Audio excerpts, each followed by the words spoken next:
ഇതുവരെ ചർച്ച ചെയ്ത പോലെ തന്നെ ഇപ്പം ദിലീപ് പണ്ടേ പറയുന്നതാണ്, ഇപ്പോൾ സ്പോർട്സ് പേഴ്സൺസ് അല്ലെങ്കിൽ ഫുട്ബോളേഴ്സ് ആയാലും ക്രിക്കറ്റേഴ്സ് ആയാലും ഒക്കെ അഭിമുഖീകരിക്കുന്ന, പ്രത്യേകിച്ചും മാനേജേഴ്സ് ഒക്കെ അഭിമുഖീകരിക്കുന്ന ഒരു പ്രശ്നം സോഷ്യൽ മീഡിയ ആണ് കാര്യങ്ങൾ നിയന്ത്രിക്കുന്നത്. അത് ഇന്റർനാഷണലി ഫേസ്ബുക്കിൻ്റെ ആക്രമണം ഇല്ലെങ്കിലും പലതരത്തിലുള്ള സോഷ്യൽ മീഡിയ പ്രഷേഴ്സ് ഇത്തരം ടീമുകൾ അനുഭവിക്കുന്നുണ്ട്. കാരണം ടീം മാനേജ്മെൻറ്റ് അതെങ്ങനെ സെലക്ട് ചെയ്യണമെന്ന് തീരുമാനിക്കുമ്പോഴും അല്ലെങ്കിൽ സ്ട്രാറ്റജി ഡിസൈൻ ചെയ്യുമ്പോഴൊക്കെ ഒരുപാട് ആൾക്കാർ അഭിപ്രായം പറയാനുണ്ട്. അതൊന്നും തീരെ കാണാതിരിക്കുന്ന ആൾക്കാരുണ്ടാവാം, മാനേജേഴ്സ് ഉണ്ടാവും, ഒന്നും ശ്രദ്ധിക്കാതെ അവരുടെ തന്നെ രീതിയിൽ പോകുന്ന ആൾക്കാരുണ്ടാവും. പക്ഷേ ഈ പ്രഷേഴ്സൊക്കെ മീഡിയ ഉണ്ടാക്കും. സോഷ്യൽ മീഡിയയിൽ നിന്ന് സ്വാംശീകരിച്ച മീഡിയ പലപ്പോഴും ഈ പ്രഷർ ഉണ്ടാക്കിയിട്ട് ഇങ്ങനെ ക്വസ്റ്റ്യൻ ചെയ്തുകൊണ്ടിരിക്കും. പ്രത്യേകിച്ച് നമുക്ക് ഗാർഡിയനൊക്കെ വായിക്കുമ്പോൾ പ്രത്യേകിച്ച് മനസ്സിലാവും. നമ്മുടെ ഈ ട്രൂ കോപ്പിയുടെ ഫോളോവേഴ്സിൽ പലരും ഇത്തരം ചോദ്യങ്ങളൊക്കെ ഉന്നയിക്കുന്നുണ്ട്. കാരണം ഈ ഇതിൽ വരുന്ന സംഗതികൾ, അതുപോലെ എങ്ങനെയാണ് ഒരു സീരിയസ് ആയിട്ട് നമ്മൾ ഇനിയിപ്പം പ്രത്യേകിച്ചും ഫ്രാൻസിനെ പറ്റിയും ബ്രസീലിനെ പറ്റിയും ഇനി വരാൻ പോകുന്ന ഒരു ടീം കോമ്പിനേഷൻ എന്തായിരിക്കും എന്നുള്ളതിനെ പറ്റിയൊക്കെ സംസാരിക്കുന്നത്. ആ രീതിയിലുള്ള ചോദ്യങ്ങളാണ് നമുക്ക് വരുന്നത്. ഇന്നത്തെ അത്തരത്തിലുള്ള ചോദ്യങ്ങളാണ്. Camely Diamond and Gold, setting trends, Calicut. ഫ്രാൻസിനെ പറ്റിയിട്ടുള്ള വളരെ വിശദമായിട്ടുള്ളൊരു ചോദ്യമാണ് ആദ്യത്തേത്. ഷിമിൻ പി ടി ആണ് ഈ ചോദ്യം ചോദിച്ചിരിക്കുന്നത്. ഈ ലോകകപ്പിൽ ഇതുവരെ നടന്ന മത്സരങ്ങൾ വിലയിരുത്തുമ്പോൾ ഏറ്റവും ആധിപത്യം പുലർത്തുന്ന ടീം ഫ്രാൻസ് തന്നെയാണെന്ന് തോന്നുന്നു. അവരുടെ റൗണ്ട് ഓഫ് 32 വിജയം അവരുടെ മികവും ആധിപത്യവും വീണ്ടും ഉറപ്പിച്ചു.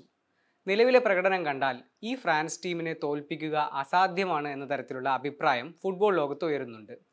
കഴിഞ്ഞ ലോകകപ്പ് ടീമിനേക്കാൾ മികച്ച കോമ്പിനേഷനാണ് ഇപ്പോഴത്തെ ഫ്രാൻസ് സ്ക്വാഡിനും അവരുടെ കളിക്കളത്തിലെ പ്രകടനത്തിനുമുള്ളത്. പ്രത്യേകിച്ച് ഫ്രാൻസിനെതിരെ ഡിഫെൻഡ് ചെയ്യുമ്പോൾ സ്പീഡും ഫിസിക്കൽ ഡോമിനൻസും ഒരുപോലെ നിർണായകമല്ലേ? അതിലേതെങ്കിലും ഒന്നിൽ മാത്രം മികവ് പുലർത്തുന്നത് മതിയാകില്ലല്ലോ. ഈ ലോകകപ്പിലെ നിലവിലെ മറ്റു ടീമുകളുടെ സ്ക്വാഡുകളെ പരിഗണിച്ചാൽ ഫ്രാൻസിനെ യഥാർത്ഥത്തിൽ വെല്ലുവിളിക്കാനോ പരാജയപ്പെടുത്താനോ സാധ്യതയുള്ള ടീം ഏതാണ്? ഉദാഹരണത്തിന് പോർച്ചുഗൽ, സ്പെയിൻ പോലുള്ള ടീമുകൾക്ക് മിഡ്ഫീൽഡിൽ കളി നിയന്ത്രിക്കാനുള്ള കഴിവുണ്ട്. അതുപോലെ Nuno Mendes, Ashraf Hakimi, Gabriel, മാർക്കിന്യോസ് തുടങ്ങിയ ലോകോത്തര ഡിഫൻഡർമാരുള്ള ഒരു ടീമിന് ഫ്രാൻസിൻ്റെ ആക്രമണ ശൈലിയെ ടാക്റ്റിക്കലായി നിയന്ത്രിക്കാനും അവരുടെ ആധിപത്യം തകർക്കാനും സാധിക്കുമോ? അതോ ഫ്രാൻസിൻ്റെ നിലവിലെ സിസ്റ്റത്തിൻ്റെയും സ്ക്വാഡിൻ്റെയും ആഴത്തിൻ്റെയും മുന്നിൽ അതും മതിയാകില്ലേ? സോഷ്യൽ മീഡിയയിൽ ഇതിനകം തന്നെ Brazil, Argentina, Portugal, Spain, England എന്നീ ടീമുകൾക്ക് മാത്രമേ ഫ്രാൻസിനെ തോൽപ്പിക്കാൻ യഥാർത്ഥ സാധ്യതയുള്ളൂ എന്ന അഭിപ്രായങ്ങൾ കാണുന്നുണ്ട്. അതേസമയം മൊറോക്കോയ്ക്കും ഫ്രാൻസിനെ അട്ടിമറിക്കാൻ കഴിയുമെന്ന വിലയിരുത്തലുകളും ഉയരുന്നുണ്ട്. ഫുട്ബോൾ ഒരു അൺപ്രഡിക്റ്റബിൾ ഗെയിമാണ് എന്നത് അംഗീകരിച്ചുകൊണ്ട് തന്നെ പ്യുവർലി തിയററ്റിക്കലായോ ടാക്റ്റിക്കൽ പേഴ്സ്പെക്റ്റീവിലോ ഈ ചോദ്യത്തെ എങ്ങനെ വിലയിരുത്തും? ഫ്രാൻസിനെ തോൽപ്പിക്കാൻ ഒരു ടീമിന് നിർബന്ധമായും ഉണ്ടായിരിക്കേണ്ട ഗുണങ്ങൾ എന്തൊക്കെയാണ്? ഇതിനെക്കുറിച്ച് ദിലീപിൻ്റെ വിശദമായ വിശകലനം അറിയാൻ ആഗ്രഹിക്കുന്നു. ഇതേ ചോദ്യം തന്നെ ജോക്ഷൻ റെജി കൂടി ചോദിക്കുന്നുണ്ട്. അതിങ്ങനെയാണ്: ഈ ലോകകപ്പിൽ ഒരു വീക്ക്നെസ്സും ഇല്ലാത്ത ടീമായാണ് ഫ്രാൻസിനെ കാണുന്നത്. മിഡ്ഫീൽഡിലോ ഡിഫൻസിലോ വളരെ ചെറിയ പ്രശ്നങ്ങൾ ഉണ്ടെങ്കിൽ പോലും അവരുടെ അറ്റാക്കിങ്ങിന് അത് മറികടക്കാൻ സാധിക്കുമല്ലോ. അപ്പോൾ ഫ്രാൻസിനെ തോൽപ്പിക്കാൻ ഒരു ടീമിനും സാധിക്കുകയില്ല എന്ന് പറഞ്ഞാൽ അത് ന്യായമല്ലേ? അഥവാ ഫ്രാൻസിനെ തോൽപ്പിക്കണമെങ്കിൽ തന്നെ മറ്റു ടീമുകൾ എന്ത് ചെയ്യേണ്ടി വരും? ഞാനിത് ആദ്യം ഫ്രാൻസിനെ പറ്റി നമ്മൾ ആ ഗ്രൂപ്പ് സ്റ്റേജിന് മുമ്പ് സംസാരിച്ചപ്പോൾ ഞാൻ പറഞ്ഞു ഫ്രാൻസിനെ തോൽപ്പിക്കാൻ പറ്റുന്നത് ഫ്രാൻസിന് മാത്രമേ പറ്റൂ. പക്ഷേ ഇത് ഫുട്ബോളിൽ ഒരിക്കലും നമ്മൾ പ്ലാൻ ചെയ്ത പോലെ ഒരു ദിവസം നടക്കണം എന്നില്ല. അപ്പോൾ ഒരു ദിവസം ഒരു ടീം നന്നായി കളിച്ചില്ലെങ്കിൽ മറ്റേ ടീം അവരുടെ നിലവാരം ഒന്ന് നന്നായി മെച്ചപ്പെടുത്തി കഴിഞ്ഞാൽ തീർച്ചയായിട്ടും എന്ത് റിസൾട്ടും സംഭവിക്കും. ഇപ്പം ഈ ലോകകപ്പിൽ നോക്കിക്കഴിഞ്ഞാൽ അർജന്റീനയുടെ വളരെ ഒരു യുണൈറ്റഡ് ടീമാണ്, കുറേ കാലം ഒരുമിച്ച് കളിച്ചൊരു ടീമാണ്. അവർ കഴിഞ്ഞ ഫൈനലിൽ ഫ്രാൻസിനെ ഡോമിനേറ്റ് ചെയ്ത ടീമാണ്. അപ്പം അതിൻ്റെതായിട്ടുള്ള അവർക്കൊരു സൈക്കോളജിക്കൽ ഒരു ബൂസ്റ്റ് ഉണ്ടാവും അന്ന് ജയിച്ചതിൻ്റെ ഓർമ്മകൾ. സ്പെയിൻ ഇപ്പം ഒന്ന് ഗിയറിലേക്ക് വരുന്ന പോലെ തോന്നുന്ന ഒരു ടീമാണ്. പോർച്ചുഗൽ ഒരു ടഫായിട്ടുള്ളൊരു ഹേർഡിൽ ഇപ്പോൾ ക്രോസ് ചെയ്തു ക്രൊയേഷ്യക്കെതിരെ. അപ്പോൾ പല ടീമിനും നല്ല കളിക്കാരുണ്ട്. പക്ഷെ എനിക്ക് ഇപ്പം ഞാൻ പറയുന്നതല്ല, ഇപ്പം റിയോ ഫെർഡിനാൻഡിനെ പോലെയൊക്കെ പണ്ടത്തെ മികച്ച ഡിഫൻഡേഴ്സ് പറയുന്നത് ഈ ഫ്രണ്ട് ലൈനിനെ എങ്ങനെ നിങ്ങൾ തടുക്കുന്നതാണ്. എന്ന് വെച്ചാൽ ഒരു ഭാഗത്ത് നിന്നല്ല. ഇപ്പോൾ ഒരു അർജന്റീനക്കെതിരെ നിങ്ങൾ മെസ്സിയെ ബ്ലോക്ക് ചെയ്യാൻ നോക്കാം, പോർച്ചുഗലിനെതിരെ ക്രിസ്ത്യാനോനെയും ബ്രൂണോ ഫെർണാണ്ടസിനെയും. ഇത് 4 or 5 കളിക്കാരെയാണ് നിങ്ങൾക്ക് തടുക്കേണ്ടത്. അവിടെയാണ് ഒരു വലിയ പ്രശ്നം വരാൻ പോകുന്നത്. അവർ ഏതെങ്കിലും ഒരാൾ ഓഫ് കളർ ആണെങ്കിൽ പകരം വരാൻ 3 കളിക്കാർ ബെഞ്ചിലിരിക്കുന്നുണ്ട്. അതാണ് ഒരു വലിയൊരു പ്രശ്നം. ബാക്കി ടീംസിനെ അപേക്ഷിച്ച് നോക്കുമ്പോൾ അവർക്ക് ആ ഒരു അറ്റാക്കിംഗ് ഡെപ്തിൽ ഇപ്പൊ സ്പെയിൻ എടുത്തു കഴിഞ്ഞാലും ഈ യമാലിനെ മാറ്റിയാൽ വരാനുള്ള കളിക്കാരന് അതിന്റെ പകുതി സ്റ്റാൻഡേർഡും കൂടി ഇല്ല. സ്പെസിഫിക് ആയിട്ട് ചോദിക്കുന്നത് എന്ത് സ്ട്രാറ്റജിയാണ് മറ്റ് ടീമുകൾ ഫ്രാൻസിനെ തടുക്കാൻ? മറ്റേ ടീം എൻ്റെ അഭിപ്രായത്തിൽ ഇപ്പോൾ ഒരു അർജന്റീന ആയാലും ബ്രസീൽ ആയാലും മൊറോക്കോ ആയാലും അവരുടെ കളിയിൽ കോൺഫിഡൻസ് ഉണ്ടായിട്ട് അതുപോലെ തന്നെ കളിക്കണം. ഇതിപ്പോൾ എംബാപ്പയെ തടുക്കണം, ഡെംബേലെ തടുക്കണം, ബാർക്കോളെ തടുക്കണം എന്ന് വിചാരിച്ച് അങ്ങനത്തെ ഒരു മെൻറ്റാലിറ്റിയോടെ ഇറങ്ങിക്കഴിഞ്ഞാൽ എന്തായാലും ഫ്രാൻസേ ജയിക്കുള്ളൂ. അവർക്ക് അവരുടെ ശൈലിയിൽ വിശ്വസിച്ച് കളിക്കണം. അത് അന്ന് സഫലമാവുന്നുള്ള ആ വിശ്വാസത്തോടുകൂടി ഇറങ്ങിയാൽ തന്നെ ജയിക്കാൻ പറ്റുള്ളൂ.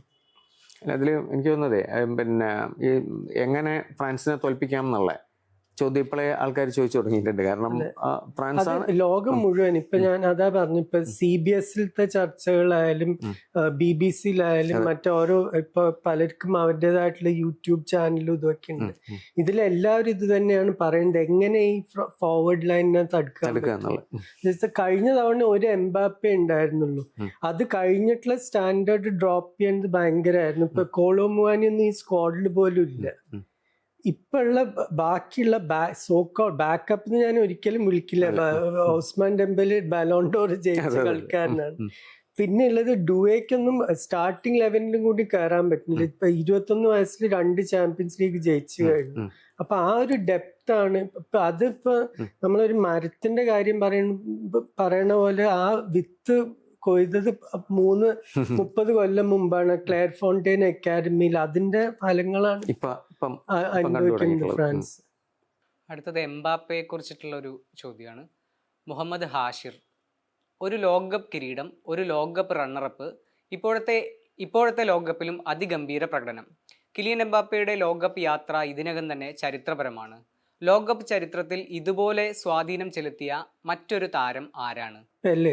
പെലെ മാത്രമേ ശരിക്കുള്ളൂ ഇത്രയും കൺസിസ്റ്റന്റ് ആയിട്ട്. പെലെയുടെ 66-ത്തെ ചവിട്ടി പുറത്താക്കിയത് കൂട്ടാതിരുന്നാല് ബാക്കി 58-ല് 17 വയസ്സുകാരനായിട്ട് ഫൈനലിൽ 2 ഗോൾ അടിക്കുന്നു.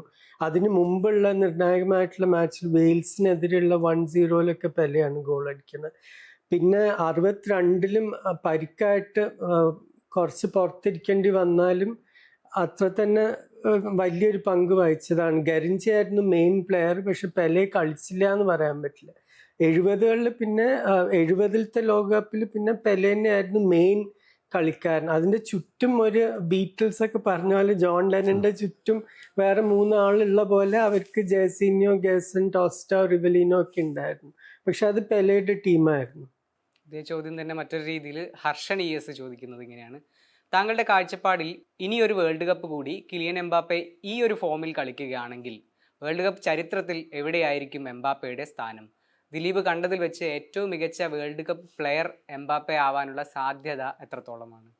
ഈ ഏറ്റവും മികച്ച വേൾഡ് കപ്പ് പ്ലെയറും ഏറ്റവും മികച്ച വേൾഡ് കപ്പ് ഗോൾ സ്കോററും തമ്മിൽ വ്യത്യാസമുണ്ട്. അത് ഇപ്പൊ ഒരു പ്ലെയർ എന്ന് പറഞ്ഞാൽ ഗോൾ അടിക്കുന്നത് മാത്രമല്ല, ഇപ്പൊ മാരഡോണയ്ക്ക് ആ ടീമിന്റെ മേലെ ഉണ്ടായിരുന്ന ഒരു ഇൻഫ്ലുവൻസ് മെസ്സിക്ക് കഴിഞ്ഞ തവണ, മെസ്സി ഇല്ലാതെ കഴിഞ്ഞ തവണ ഒരു ലോകകപ്പില്ല. ആദ്യത്തെ ആ ജയം തൊട്ട് മെക്സിക്കോ കളി തൊട്ട് ആ പാത മുഴുവൻ റൂട്ട് ഇട്ട് കൊടുത്തത് ഗോൾ അടിച്ചതും ഒക്കെ മെസ്സിയാണ്.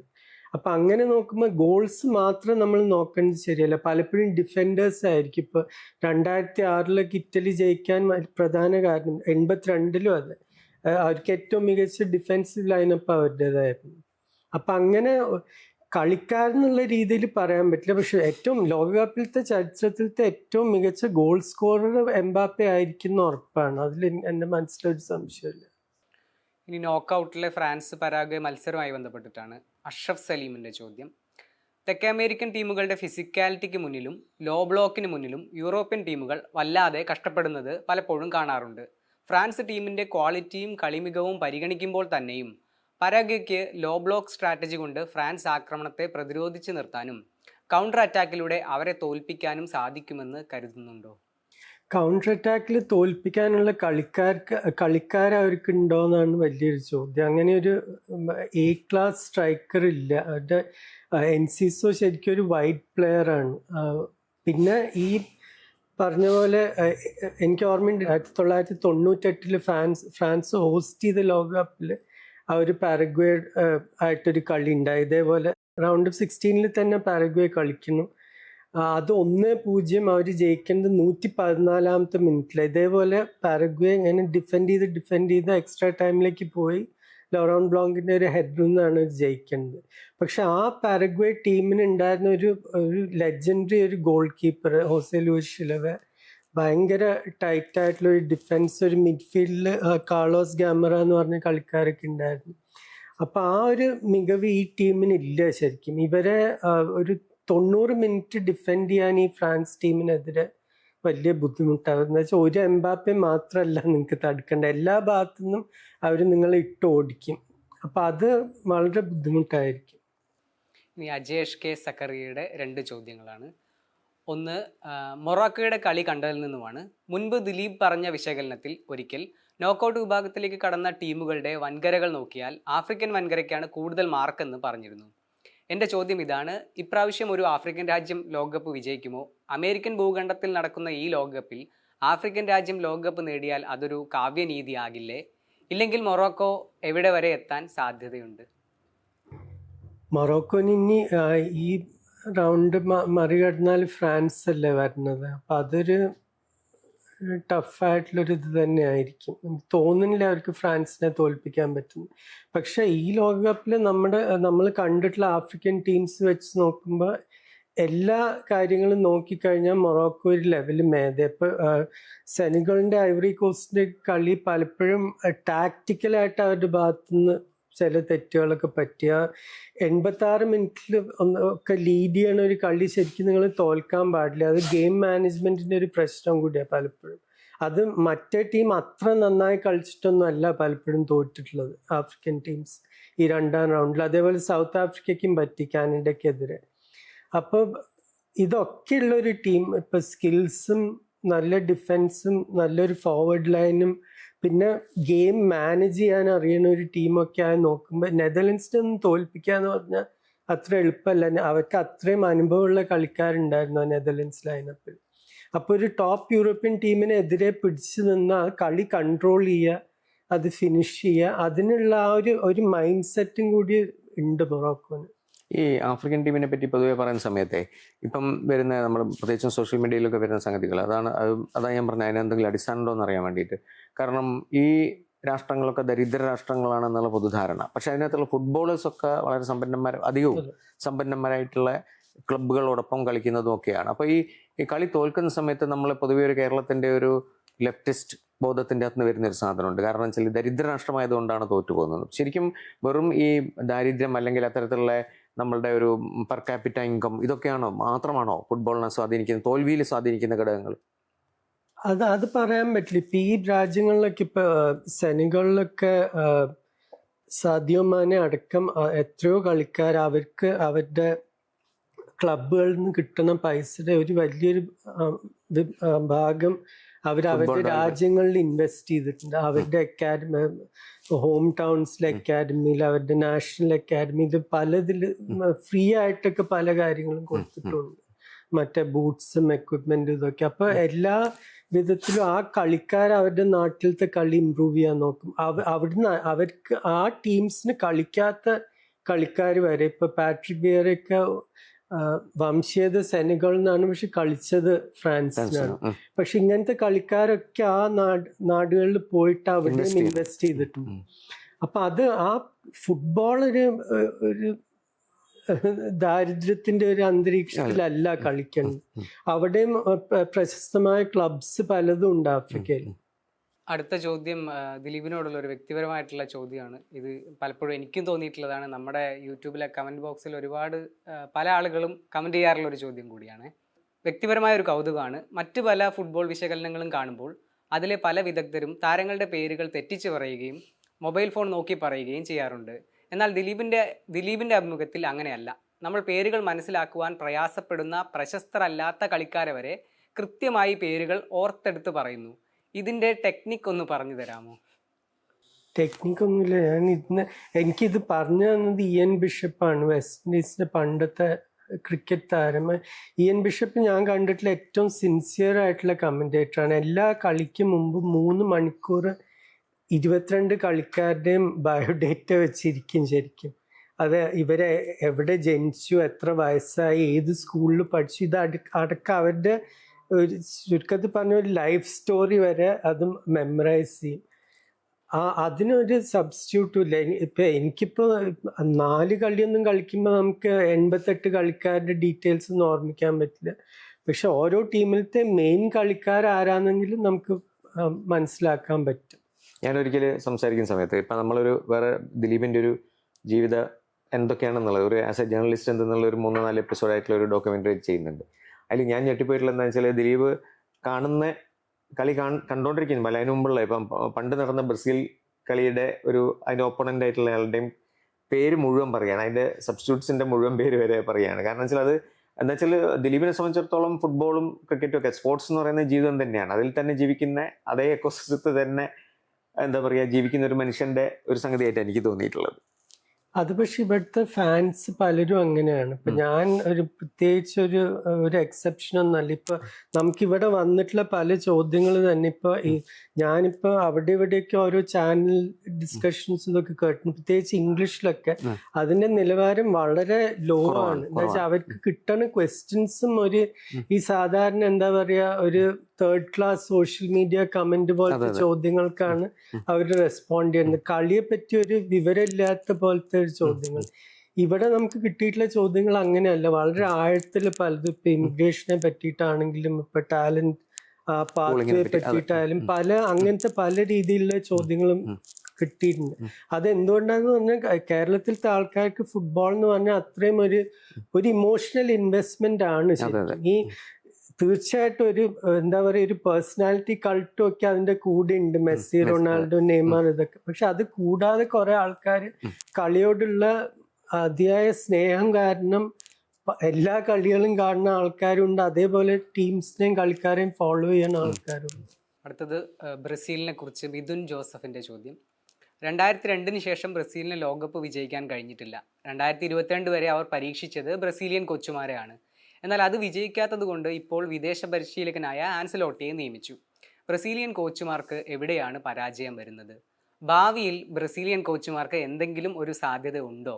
അതോ ബ്രസീലിന് ഇനി സ്വന്തം കോച്ചുമാരെ വാർത്തെടുക്കാൻ സാധിക്കില്ലെന്നാണോ? ഇതൊരു പ്രശ്നം തന്നെയല്ലേ ബ്രസീലിന്? നിലവിൽ ആൻസലോട്ടിയുടെ കീഴിൽ ബ്രസീൽ അവരുടെ മികവ് വീണ്ടെടുത്തു വരികയാണ്. ഇനി ആൻസലോട്ടി അവിടെ നിന്ന് മാറുമ്പോൾ ബ്രസീലിയൻ ദേശീയ ടീമിന് വീണ്ടും ഒരു ഡൗൺഫാൾ സംഭവിക്കുമോ?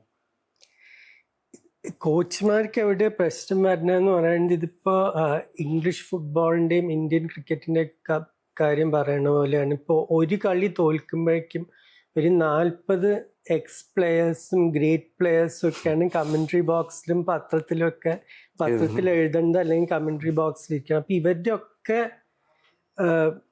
ഒരു അഭിപ്രായം പുറത്തു വരും. ഇപ്പോൾ ബ്രസീലിലാണെങ്കിൽ അവിടെ സീക്കോൻ്റെ ഷോ ഉണ്ട്, ടോസ്റ്റ, റിവലിനോ, ഇവർക്കൊക്കെ അവരുടേതായിട്ടുള്ളതുണ്ട്. സോക്രട്ടീസ് ഇപ്പോൾ മരിച്ചുപോയി. പക്ഷെ ആ ഒരു തലമുറയിലത്തെ കുറേ മികച്ച കളിക്കാർക്ക് ഇപ്പോഴും വലിയ ഫോളോയിങ് ഉണ്ട്. അതിൽ പലരും 70 ലോകകപ്പ് ജയിച്ച കളിക്കാരുണ്ട്. അത് കഴിഞ്ഞ് 82 ആ ഇമോർട്ടൽ ടീമിൻ്റെ കളിക്കാർ പലരും ഉണ്ട്. അപ്പം ഇവരൊക്കെ ഓരോന്ന് പറയുമ്പോൾ അത് നാട്ടുകാർ കേൾക്കും, തീർച്ചയായിട്ടും കേൾക്കും. അപ്പം അങ്ങനെ ഒരു മോശം റിസൾട്ട് വരുമ്പോഴേക്കും ഇപ്പം സോഷ്യൽ മീഡിയ എല്ലാം ആംപ്ലിഫൈ ചെയ്യണം. 1 എന്നുള്ളത് 10 100 ആക്കും. അപ്പം സീക്കോക്ക് എന്തെങ്കിലും പറഞ്ഞാൽ അത് വലിയൊരു നാളത്തെ ഹെഡ്ലൈൻ ആയി. പിന്നെ ഇപ്പം സീക്കോയും ടോസ്റ്റോയും ഇപ്പം പറഞ്ഞിട്ടുണ്ട് എൻഡ്രിക്ക് സ്റ്റാർട്ട് ചെയ്യണം, നെയ്മർ അല്ല സ്റ്റാർട്ട് ചെയ്യണം. അപ്പം അതും വെച്ചിപ്പോൾ നാട്ടുകാരും വലിയ വിമർശനമായിട്ടുണ്ട്. ഒരു കൂട്ടം ആൾക്കാർ അല്ല നെയ്മർ എന്തായാലും സ്റ്റാർട്ട് ചെയ്യണം, വേറൊരു കൂട്ടമല്ല സീക്കോ പറയുന്നു എൻഡ്രിക്ക് സ്റ്റാർട്ട് ചെയ്യണം. അപ്പം ഇത് ഒരു ലോക്കൽ കോച്ച് ആകുമ്പോൾ ഇത് തീർച്ചയായിട്ടും അത് വല്ലാത്തൊരു പ്രഷറാണ് ശരിക്കും.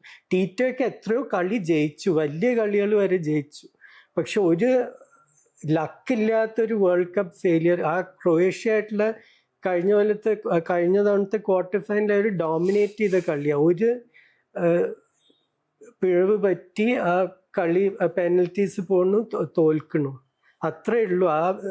ഒരു കോച്ച് ഒരു ലെജൻഡ് ആവുന്നതും ഇന്നലത്തെ ന്യൂസ് ആവുന്നതും തമ്മിൽ അത്ര വ്യത്യാസമുള്ളൂ.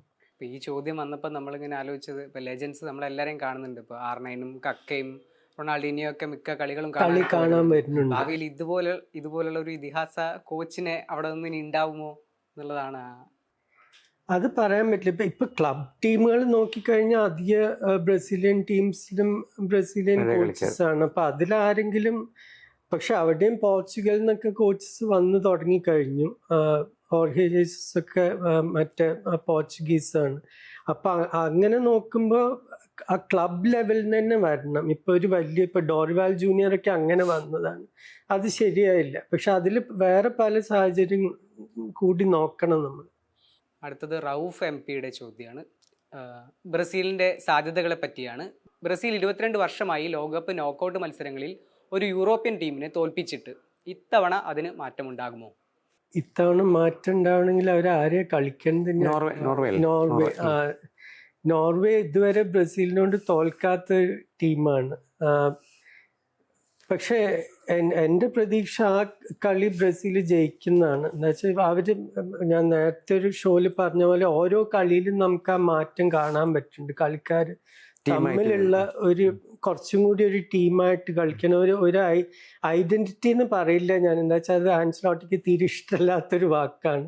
പക്ഷെ ഒരു ടീമിന്റെ ഒരു ക്യാരക്ടർ നമുക്ക് കാണാൻ പറ്റുന്നുണ്ട്. പിന്നെ നോർവേ ആണെങ്കിൽ എനിക്ക് തോന്നുന്നത് അവരുടെ 1-2 പ്ലേയേഴ്സിനെ നിങ്ങൾക്ക് തടുക്കാൻ പറ്റിയാൽ അവരുടെ കളി കുറേയൊക്കെ നമുക്ക് നിർത്താൻ പറ്റും. അപ്പൊ അവര് ഹാളൻഡിനെ നോക്കാൻ അവർക്ക് മികച്ച 2 സെന്റർ ബാക്സ് ഉണ്ട്.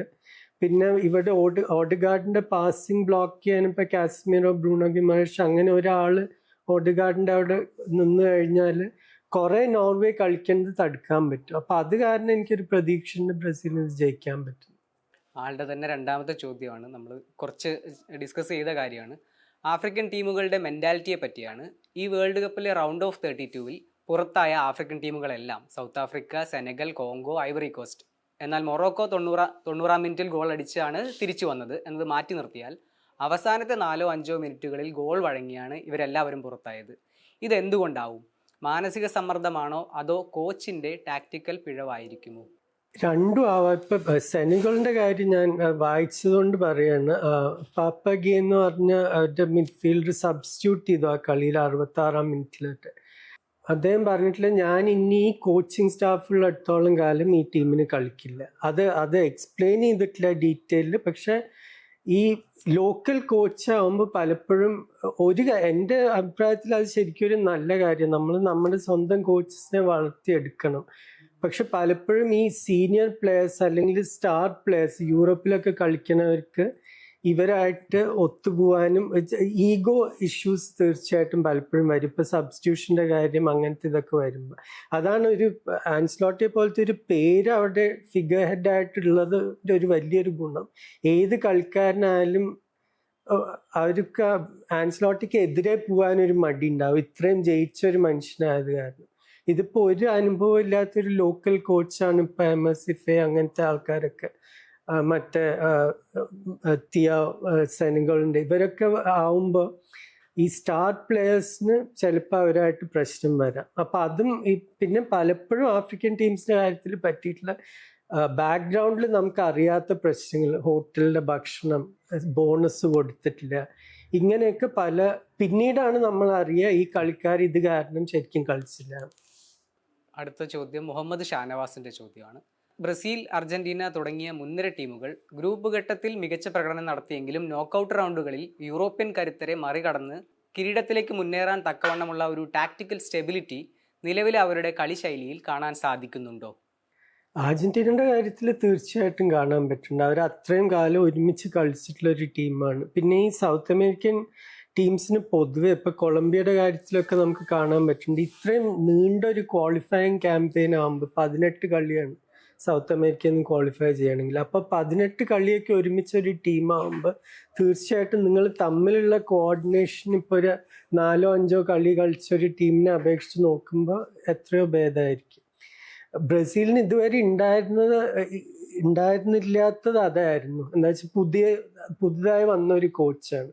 അപ്പൊ തീർച്ചയായിട്ടും കുറേയും കൂടി കളിച്ച് വന്നതിന് ശേഷം ഇപ്പൊ ആ ഒരു അണ്ടർസ്റ്റാൻഡിങ് കാണാൻ പറ്റുന്നുണ്ട് ബ്രസീലിൻ്റെ കാര്യത്തിൽ. അടുത്ത ചോദ്യം നെയ്മറുമായി ബന്ധപ്പെട്ടിട്ടാണ്. പരിക്കിൽ നിന്ന് മാറി സൂപ്പർ സബ്ബായിട്ടാണ് നെയ്മർ ഇപ്പോൾ കളിക്കുന്നത്. നോക്കൌട്ട് മത്സരങ്ങളുടെ സമ്മർദ്ദ ഘട്ടങ്ങളിൽ നെയ്മറുടെ പരിചയ സമ്പത്ത് ടീം എങ്ങനെ പ്രയോജനപ്പെടുത്താനാണ് സാധ്യത? അദ്ദേഹം ആദ്യ 11-ൽ വരണമെന്ന് കരുതുന്നുണ്ടോ? ആദ്യ 11 മാറ്റുന്ന എനിക്ക് വളരെയധികം സംശയമുണ്ട്. എന്ന് വെച്ചാൽ ഇപ്പോഴാണ് ഒരു സെറ്റിൽ ടീമായിട്ട് തോന്നുന്നത്. അതിപ്പോൾ നെയ്മർ വന്നു കഴിഞ്ഞാൽ ആ ബാലൻസ് കുറേ മാറ്റണം. ഒരു നെയ്മറിന് ഇപ്പോൾ പരിക്ക് കഴിഞ്ഞ് തിരിച്ചു വരുന്ന ഒരു നെയ്മറിനെ നിങ്ങൾ ട്രാക്ക് ചെയ്യുന്നൊന്നും പ്രതീക്ഷിക്കാൻ പറ്റില്ല. ആ പ്രസ്സിൻ്റെ ഭാഗമായിട്ട് കളിക്കില്ല. അപ്പം അങ്ങനെയൊക്കെ നോക്കുമ്പോൾ വേറെ ഒരു കളിക്കാരന് അവരുടെ റോള് കുറേ മാറ്റേണ്ടി വരും.